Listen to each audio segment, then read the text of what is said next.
Welcome back to Wow Drama Stories, where you get all the drama from a safe distance. It's a one-story video with a full update. Timestamps are in the description box. Opie writes, I, 42 male, have a niece, Lily, 18 female. Lily is the result of an affair my ex-fiancé had with my brother while we were still together. I was led to believe Lily was mine throughout the entire pregnancy and almost signed her birth certificate before my ex confessed out of guilt that Lily was probably my brother's. We did a DNA test and Lily wasn't mine. During my teens, I got into an accident which left me infertile. The doctors said my chances of fathering a child were slim to non-existent. So you can imagine how crushed I felt when I discovered that not only I'm not going to be a father, but I was also betrayed by two people I loved. It's been years since, and I did well for myself. I'm the first in my family to attend university, and I landed a high-paying job right after graduation. I own my own business, invest in property, and since I'm both single and childless, I can spend my income however I please. My ex ended up marrying my brother. I'm somewhat cordial towards them, but I can't bring myself to fully forgive them for what they did. And although I know Lily is blameless, whenever I see her, I'm constantly reminded of how I was once overjoyed with holding her in the hospital, thinking she was mine. So I can't bear to look at her for too long. I didn't visit her growing up, didn't take her on fun trips, or give her lavish gifts like I did for the rest of my nieces and nephews. I wasn't mean or hateful to her, but I will admit I kept my distance. When my oldest nephew turned 18, I decided that I will pay for his college education, since I could afford it while his parents couldn't. I even rented him one of my apartments for cheap, so he wouldn't have to worry about money and could focus on getting his education. Since then, I did the same thing for two of my nieces. Last week, Lily approached me during a family event and inquired if I could pay for her education. I told her no. She then called me a jerk and asked why I was so distant towards her and her parents, to the point where I couldn't even do her the same favor I did for the rest of her cousins. I told her that her parents have enough money to afford her education and asked her how she could possibly expect me to be okay with watching my ex and brother, who had an affair behind my back, play happy family in front of me. After that, Lily got quiet for the rest of the event and left early. I later got a call from my ex yelling at me for ruining her family. Apparently, she and my brother didn't bother telling Lily about what they did to me all those years ago. And now she knows she is so angry at them that she decided to go live with her boyfriend's family.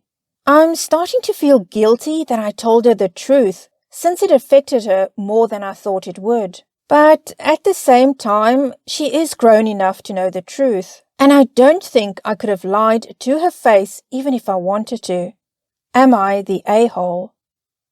Well, Opie, first off, I don't think you owe anybody's children an education. So that's a bit of a cheek, a bit of an audacity to just expect that from you. That's the kind of thing that if you want to offer, then you offer. But to actually approach you and say, are you going to pay for my education? I didn't like that part. The second thing, Opie, is thank goodness you found out right there and then at her birth that she was not your daughter, most likely, and the DNA test confirmed that. It would have been much, much worse if you only found out years down the line. So, no, Opie, I don't think you are the a-hole. I think you're still very hurt by what happened all those years ago. But let's get some comments with replies from Opie. Someone comments, everyone sucks here. You don't owe Lily or your ex's family anything, and choosing to pay for the other cousin's education is your own choice. But rubbing it in her face and blurting out that she was the product of an affair was cruel on your part. It would be far more mature to just cut them all off. To this, Opie replies, I didn't intend to rub it in her face, but she cornered me during a family event and didn't let me go until I gave her answers. At first, I did cut my brother out of my life, but that just became impossible during family events because my other siblings had to choose who to invite since the other one wouldn't show up. So I decided to, quote, forgive, unquote, them and just kept my distance whenever we were in the same room together.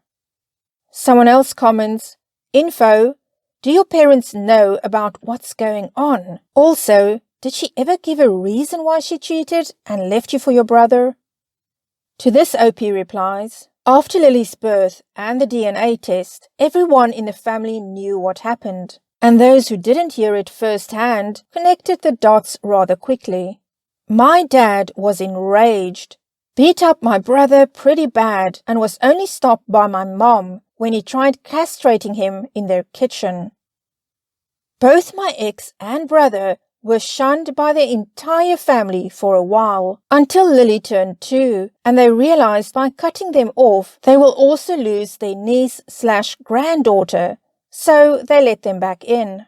My ex didn't talk to me for years after the affair got out, probably out of guilt or fear for my reaction. When I finally got her talking, she said she cheated because she felt lonely while I was busy studying in university and getting internships while my brother was always available. The kicker? The affair wasn't a one-night thing. They slept behind my back for around 2 years before she got pregnant. Someone else comments, not the a-hole. Your ex and brother should have talked to her. Sounds like maybe she asked them why you were distant with them and never got a clear answer. But she did now. Did her parents know she was coming to you to ask you to pay for her education? If so, what did they expect? For you to jump and gladly do it? They are the a-holes.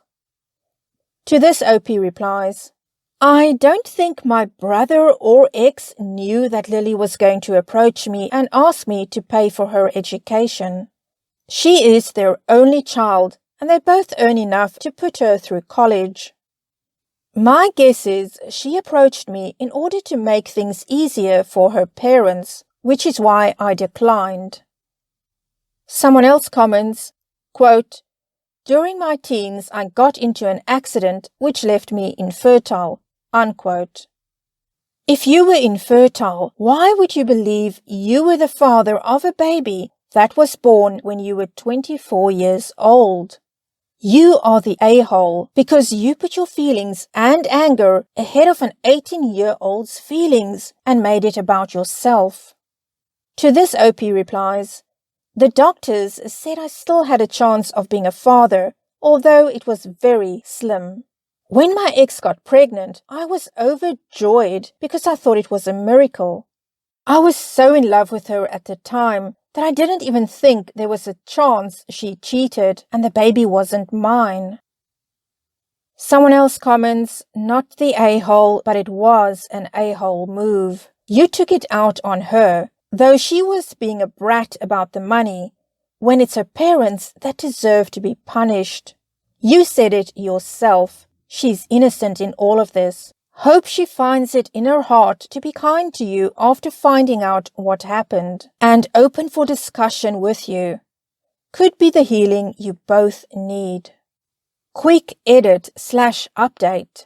For those asking why it was so hard for me to look at Lily all those years, here's a couple of reasons to sum it up. 1. My ex and I began dating when we were 13 and broke up when we were 24, so 11 years. She knew about my infertility issues and how much I wanted to be a dad and still led me on to believe the baby was mine. 2. I named Lily when she was born, since I always liked the name and wanted to name my daughter that. My ex didn't change her name even after it was discovered she's not mine. 3. My brother and I look alike. Lily looks like my brother, and as a result, she also looks a lot like me. If my ex didn't tell me back then I wasn't her father, I wouldn't have suspected a thing. 4. Having to witness a child that looks like me, has the name I chose, and was being raised by the woman I loved for so long, all the while being infertile, really made it impossible for me to be an active part of Lily's life like I was for her cousins. Not out of resentment for her, but for the sake of my mental health. I decided to listen to some of your advice and text Lily.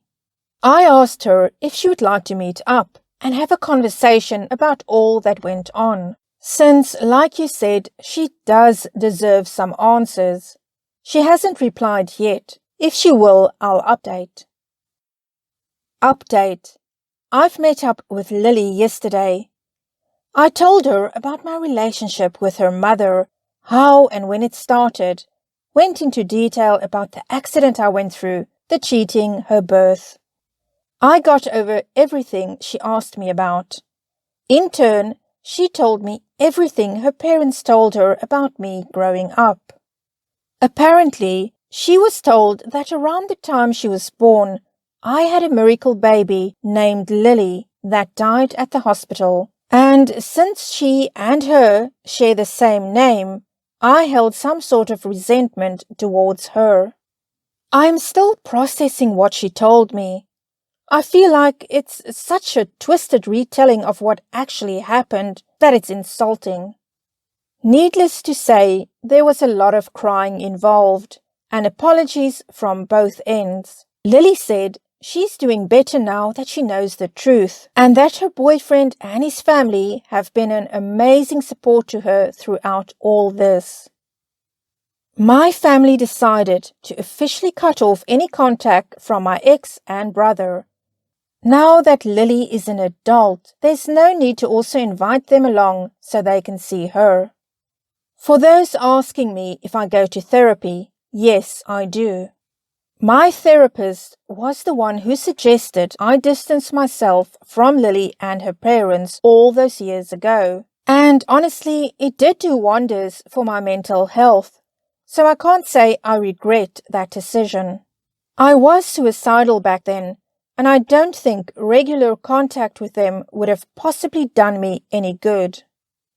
I decided that I'll try my best to be more involved in Lily's life now that I don't have to interact with her parents in order to meet up with her. Lily agreed and said she also wants to get to know me better. Overall, this whole incident opened up a lot of old wounds, but I'm glad it happened. It needed to happen. All I can say is that I hope that both Lily and I will probably heal from this and move on with our lives. Well, Opie, I'm really glad that you and Lily met up and you talked things through, and the truth is out in the open now. It's sad that her parents have been cut off by the rest of the family, but they did make their bed. Let's get to comments about the update. Someone comments, "So I just read the update, and your ex-brother and sister-in-law are more vile than I thought. So not only did that evil woman keep the name you chose for your future daughter, they came up with a disgusting lie about a poor baby to cover up their treasury. Never in my life have I been so disgusted by strangers." And our final comment. Not the a-hole, but I'm so glad this story is moving towards some form of a happy ending. I'm relieved the rest of your relatives took your side. Well, that's it for this installment of Wow Drama Stories. If you liked this, please give it a thumbs up, consider subscribing, and remember to hit the notification bell. Until next time, wishing you a drama-free life.